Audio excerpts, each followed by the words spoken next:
This is my first time ever growing potatoes, and for the first video of the Fresh Finder, I wanted to see how many potatoes we get out of this 36 square foot raised bed.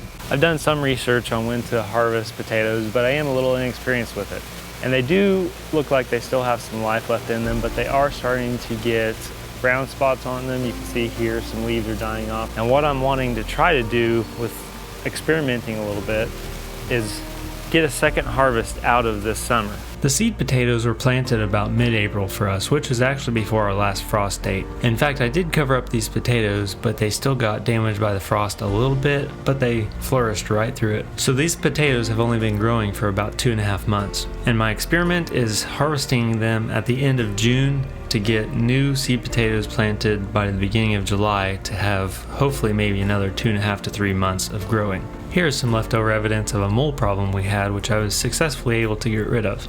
If you're new to this like I am, as you can see, all I've done is cut off the plant and left a little bit sticking up so we can see exactly where we need to dig for the potatoes.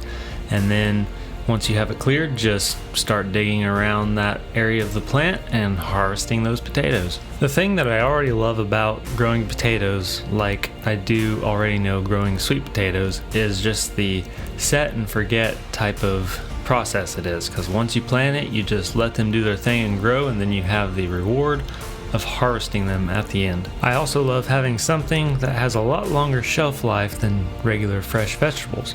So if you're one that doesn't like the regular task of picking vegetables like cucumbers and squash and zucchini and all those types of things, then I would definitely recommend going this route with potatoes, and even sweet potatoes or carrots or onions, all these ones that you just plant first and then let them set for a while and then harvest them once. I planted a few different types of potatoes here.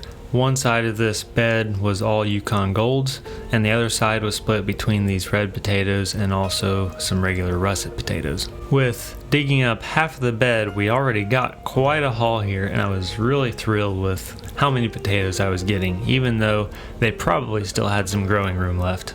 Overall, we had quite varying sizes of potatoes, but I was really pleased with the average size that we ended up with. Leave a comment below if you enjoy this simplicity of life in gardening like I do.